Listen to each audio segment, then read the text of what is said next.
Welcome to Run With It, BC's only running, fitness, and health show. On this month's episode, we celebrate Run With It's 5th anniversary. I'd like to thank all the sponsors, supporters, and the Run With It crew, and special thanks to Doug Lucas for all your support during the last 5 years. Now, on to the show. On this month's episode, we have a segment on Ride to Conquer Cancer, plus running and pregnancy tips, and your chance to win a pair of Skechers running shoes, so stay tuned for that. But first, let's go to our back-to-school healthy snacks. Check this out. Welcome to the show. Welcome back, I should say. Thank you for having me, Christine. So we're going to talk today about back to work healthy snacks for that person on the go. Absolutely. I mean, it's September, back to school, back to work. What are some of the good healthy snacks that we could actually bring to work or store in our drawers so that we don't have to keep bringing snacks every day? So I've prepared a few snacks that I would recommend. And let's begin with this.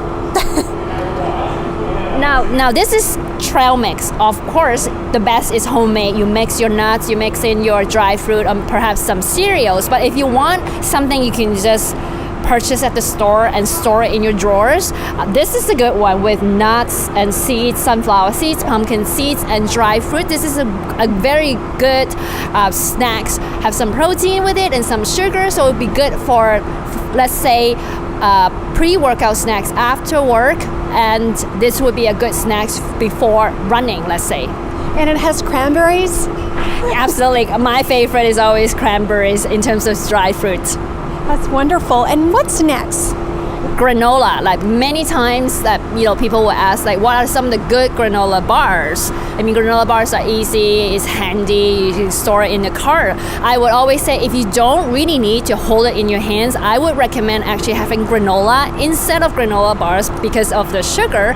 So I just brought along a granola, which is great oatmeal. I mean, people don't relate that granola is actually oatmeal. So for folks that don't like hot oatmeal at work, granola would be a good choice because it's crunchy and sometimes it's a little sweet. So it's good as a afternoon snack. And it's also for cereal and just to eat like out of the box kind of thing. Absolutely. That's wonderful. And what do we have here? This is seaweed? Yes, this is seaweed. Now I'm so excited to find Korean seaweed for replacing chips. Like people who love crunchy or salty snack, seaweed would be a great choice and options to replace that because it's absolutely low in calories, first of all, and also quite not a lot of additives. So Korean seaweed usually only have salt and oil, and that's it. So a whole package is only usually 30 to 40 calories, and that's it. So it would be a great snacks for the afternoon. That's wonderful. It's yummy. Absolutely. And yogurt, which is one of my favorite. Yes, now if we want more protein, so we have nuts, just we talked about, but if we want more protein, I would recommend Greek yogurt because of the protein content. So Greek yogurt usually have double amount of protein than regular yogurt. So bring along some Greek yogurt, store in the fridge, and use it as pre-workout or post-workout snack. That would be a great option as well. And you can add blueberries and types of berries to your vanilla yogurt. Yeah, so I would usually buy plain yogurt first, and if we want more sweetening power, add your own maple syrup, add your own blueberries, so you sweeten your own yogurt. That would be the best way to go. It's like honey too. You can put your own, be in control of how much honey you want to put into it. Absolutely. You're in control instead of them sweetening for you. You do your own work, so that would be much healthier that way. And we have fruit. There's kiwis, which is potassium. Is that right? Absolutely. No. So this sesame kiwi, this little adorable fruit actually has as much potassium as a banana and as much vitamin C as an orange. So a kiwi fruit is a great fast food. I'll call it fast food. There's nothing is as fast as eating a fruit. That's wonderful. So these are all to take with you, healthy snacks for that person on the go or back to work, and you can put it in your drawers, you said. And do you have a favorite here? my favorite is the seaweed. I love the salt. I want the salt in the afternoon. It kind of wake me up with my cup of coffee. So my favorite is seaweed and the kiwi because it's sweet. That's wonderful. I want to thank you very much for coming on the show, and we'll have you come back. Thank you for having me, Christine. And we'll be right back after this break.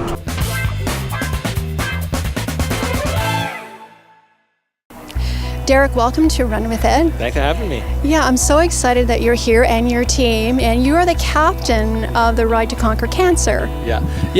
So I'm the captain of Team CTV for the Ride to Conquer Cancer. This is my 6th year of doing the ride, and it's been an incredible experience. For me personally, I got started, my cousin Karen had cancer, and she unfortunately passed away from it. But in going through her battle and seeing what she did, it really inspired me that I want to make a difference. And I saw that the year before at CTV, we had a team that got started.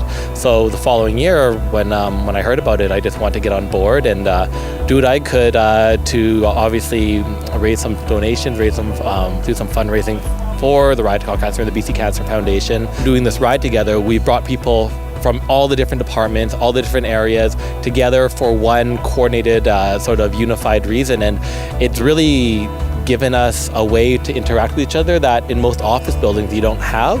So now we can go to any floor and we all share the experience and we all talk about it, which inspires a lot more people to do it. In a world to be free of cancer. Yeah, for sure. Like, the tough part is we do this every year, and we raise the funds and we do what we can, but every year that we make strides forward, you hear about another friend or another family member who's going through the fight, and it inspires more people to get involved, but also makes you want to just keep going. For a lot of us, we've been part of it for 3, 4, 5, 6 years, and over the course of that time, we, as a team CTV has raised over $1 million. Great to be part of. It's great to encourage. If anyone ever saw me on the street and asked me about it, they were in for about a 30-40 minute conversation of me talking about it. So it's been great. Jason, why are you doing this ride? For personal, right? Yeah, it's just kind of sad that every year there's a new reason to ride, and the hope is one day there doesn't have to be a reason. So for me, when I first started in year one, I was lucky. I wasn't really directly impacted by cancer. I lost my 2 grandfathers who I was close to cancer, colon and prostate. But in terms of a really good friend or someone in my generation, it was really more just to spread awareness and support others. And for people who are watching this, and they'll say, well, I'm not really athletic, but it's for all abilities, right? Yeah, we have a lot of first-time riders. I was never a rider. When I started year one, we've recruited a few others. Anne Lou, she's never really seriously ridden a bike before, and it's not a race, it's a journey, and everyone kind of picks their own pace and decides who they're riding with. And again, it's the camaraderie of the event, which is great. It's very festival-like atmosphere and during the day, and well organized too. Well, I started 5 years ago. I couldn't run anymore, and I needed something else to maintain a level of fitness, a level of activity. And some friends that I know on the Team CTV mentioned that there was a possibility that I could join the team and train, ride, be able to borrow a bike for the first year, and it was a natural to be able to transition from running, which my knee won't take any more impact, to cycling, which could maintain my level of fitness. And then the added benefit of I have had many friends that have lost their battles. So there's a way for me to support that. And I'd like you to share your story. You are a survivor. Well, yeah, in the early May, I was diagnosed with prostate cancer. And a bit of a shock, because I've been riding for 4 years supporting the Ride to Conquer Cancer because I'm supporting other people that have had cancer. Didn't think it was going to happen to me. Now I'm back to riding short rides, 20K, no pressure, but I'm going to be doing the Ride to Conquer Cancer in 2.5 weeks. So this is your first time. How do you feel? I'm very, very nervous. It's very daunting to know that you have to ride 250K in 2 days, but I know I just have to do it. But you are a team, right? And you're doing the training. Yes, doing the training, but mixed in with holidays, you kind of, back off a bit. We just got back from holidays again, so now it's the last 2 weeks, time crunch. We are doing it, hopefully, we're going to ride almost every day just to get sorted. And has your nutrition changed at all, Lisa? But that's okay. Yes, I know.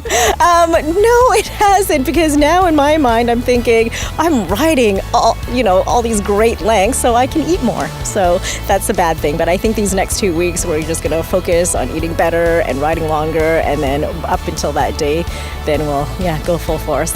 From Vancouver to Seattle. Yes, I know. I keep on saying that in my brain over and over and over again. So hopefully I can convince myself that it's not too bad.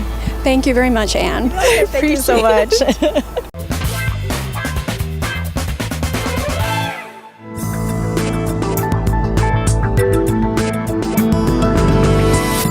And now it's time for our contest for your chance to win a pair of Skechers running shoes. The question is, how many years has Run With It been on the air? To enter, simply go to our website on the screen and we'll do a random draw and announce the winner on next month's show.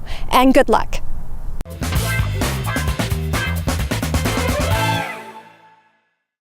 Wow, Christine, it's been 5 years. I remember 5 short years ago when you came all energetic and happy about doing Run With It. Well, it's been 5 years later. I've watched you grow with the show. I've watched your professionalism and your energy grow along with it. It's been great to watch, and I hope to see it the next 5 years. Congratulations. With me today is Megan Williams. She's a competitive runner, award-winning author, and the founder of the self-publishing agency. When Megan was training for races, she was also writing and publishing 2 books, one that she has co-authored with her 9-year-old stepdaughter, and starting a company and working full-time. During this stage, Megan had to learn to manage her time effectively. She shares this approach during her workshops and with clients, calling it managing monkeys, and she's here to share it with us today. Welcome to the show, Megan. Thank you. This is great. I'm happy to be here with my monkeys. Yeah, the concept behind this, managing monkeys. Well, as you explained, I'm not really different than anyone else. I've got a very busy schedule, and I have a lot of things that I want to do in my day. But this managing monkey approach is something that it's less about understanding what is on your to-do list and more understanding about how to manage your monkeys or how to manage what's on your to-do list. So to best explain it, I can walk you through a little bit about what an average morning might look for me, and it'll kind of explain itself. So an average morning for me, I'll be on my way to work and my husband will say, just as I'm about to leave, hey, do you just text me what you want me to pick up from the grocery store later? I'm like, yep, no problem, I'll text you, I know exactly what I want. It's probably kale. So now I've accumulated a monkey. Then I'm on my way driving to work and I call my mom and she's like, hey, I love the salad dressing that you made the other day. Do you mind sending me the link to the recipe? I'm like, yeah, sure, no, I know exactly the site to go grab it from. I'll send it to you once I'm in work. Another monkey. Now I've got to feed another monkey. Now I get into work and a colleague is like, Megan, I've got a PowerPoint. Do you mind sending me that logo for me? I know you know where it is. It's probably a lot faster if you do it. And you're right, it is probably a lot faster, so no problem. I'll send that to you. And now I've got another monkey. Then before I get to my desk, my boss pops around the corner and she's like, Megan, do you mind drafting that news release for me? I'm like, yeah, absolutely. I want to feed that monkey. So now I've got another monkey on me. And it's not even 9 o'clock in the morning. So what we want to talk about here is recognizing who's feeding what monkeys. Monkeys don't care where they're being fed. They just require to be fed. So which of these monkeys do I want to feed and which ones are actually somebody else's responsibility? And what I can do is I can tell my husband, you know what I like from the grocery store. I trust you. Go ahead and just grab it. I don't need to text you. I can tell my mom it's the recipe from Canadian Living. Just look up sesame seed poppy dressing and she can go and get that. So now I've off-shed some monkeys. And then I can tell my coworker, it's no problem, I'll be happy to get you that file. However, I probably won't get to it till this afternoon or maybe tomorrow morning. Do you mind hanging on? And you know what, she can either go get it herself or she can wait. But either way, that's not my monkey to feed. And of course, the one that is my boss's monkey, the one that I want to because I want to do really well at it, of course I'm happy to keep that monkey and feed it. But now my to-do list is a lot less than what it was when I started the morning. Does that make a little bit of sense? It makes sense. I'm learning to say no. Yeah, and sometimes it's not no forever, it's just not right now. Because I don't know anybody who was raised to say things like, no, I don't want to be helpful. We all want to be helpful, but especially when it comes time to finding time for our workouts and for running, and it's very important for me, I have to make sure that when I'm feeding, my monkeys are the ones that I want to feed, and I'm not doing everybody else's to-do list before I get to my own. Because I still have a training workout that I want to do at 6 o'clock that evening. I don't want to sit in my desk at 6 o'clock because I never got to the things that I wanted to do. So, Megan, tell us how would this approach work for runners? Well, similar to how it works for all levels of corporate people or your personal life, the idea is that you want to make sure that the monkeys that you're feeding are yours. My running monkey is one of my favorite monkeys. I feed it every single day, and it's always a priority, and I make sure that that makes the priority list over getting somebody a file that they could probably find themselves, or messaging somebody a recipe that that they can go and find themselves. Because all of that, they might not be big tasks, but those little tasks accumulate, as so many of us know in our day. We're like, oh, I've got to remind somebody to do that. Oh, I need to tell my sister to go pick up my kid. All these different things we take on, and all of a sudden we start losing time in our day. So it's actually recognizing where our time is getting lost so we can make time for our running monkeys. And your appointment with yourself too, right? Is making that appointment, as I said, and doing it, and just managing your monkeys.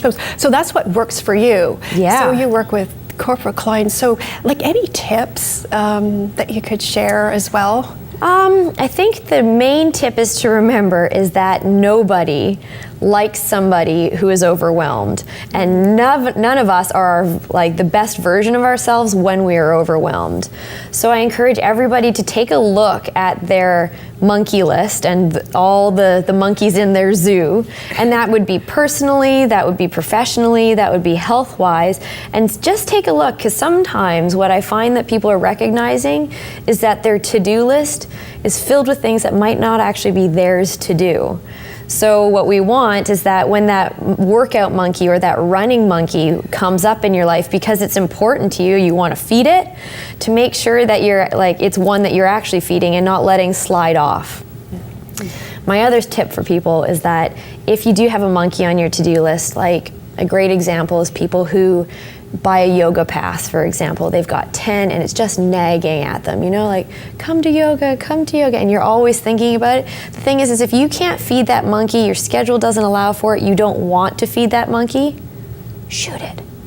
Shoot the monkey. Shoot the monkey. Because all that ends up doing is that it just adds to your to-do list, and it's always something on the back of your mind. It's something I should do, when really you should be feeding the monkeys that you want to. So yeah, that's good. And does that make sense? And maybe one last question: where can people go? If they want to get in touch about either coaching or learning how to find time to write a book or writing a book, they can contact me on social media at The Self Publishing Agency. And any information about my book specifically, you can go to meganwilliams.ca. Great. Thank you so much for coming on the show. Thank you so much for having me. Happy running. You're welcome. And we'll be right back.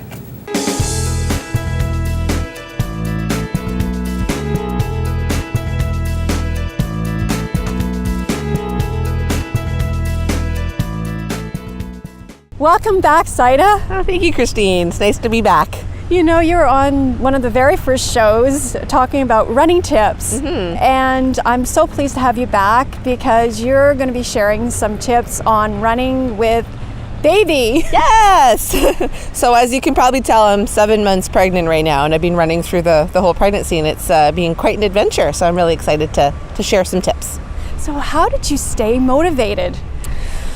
Well, I think a lot of it is realizing the benefits of maintaining running, maintaining a healthy lifestyle through pregnancy. Done are those days where they say for the 9 months you got to put your feet up and relax. Well, there is a time and place for that. Staying active is really, really important, both for yourself as a mom and also for the baby. So the health benefits, are huge. For example, I get to stay strong. I get to, so my muscles are strong. Like I've had no aches and pains from carrying the baby. I feel motivated and powered, and I know I'm maintaining my cardiovascular fitness as well, which is going to be really helpful when labor comes, because as we all know, that's kind of like running a marathon. So if I can maintain my fitness, that's going to make that process easier, or so I hope anyway. But I think really running has always been a part of my life, and I think right now is it's kind of a neat way to share a part of myself with my baby to be. It's our time together when we go for a run, and I think because it's so important to me, and it helps me, it helps with stress release, it helps with your mental well-being. Yeah, my mental well-being, my physical well-being. I mean, all those things are reasons to keep going. Yes, and you are an inspiration for moms to be. What about nutrition? Can you share some tips? Nutrition. Well, I think I am definitely not a nutritionist, so I want to be careful with any advice that I give. But I think what I always think is anything that I do as a mom to be is going to have a direct impact on the child. So that's why I want to stay active, and that's why I want to make healthy choices when it comes to food as well. So while we can certainly give in to cravings and that sort of thing and be like, oh, I'm eating for two, I'm going to have that extra scoop of ice cream. At the same time, I want to ensure that anything I put in my body has as much nutritional benefit as possible, both for me and for the child. So when it comes to running, you want to be thinking about the nutrition that's going to help your running performance, and then you balance that with but what's best for the child. And sometimes you have to make different choices. So for example, when I'm running and I'm training really hard pre-pregnancy, I was running like 5 times a week, often in the morning without any breakfast. I'd come back and have like a protein shake or whatever. I'm going to make different choices now. I'm going to have a full breakfast. I'm going to allow myself the time to digest that and be comfortable before I go for my run, because I don't want to be going on empty. I don't want to be depriving the baby of nutrients because I want to get my run in at a certain time. Afterwards, there's nothing wrong with a protein shake. Maybe there's a better source of protein from Whole Foods that I can be getting, and so I take the time to have a proper meal after my run. So it's those sort of things that I think about. And do I really want to be doing a really long distance where I'm, inhaling goo gels the whole time? Maybe not. Again, there's nothing wrong with that. But for me personally, I would rather be consuming proper food, because it's not just me having it.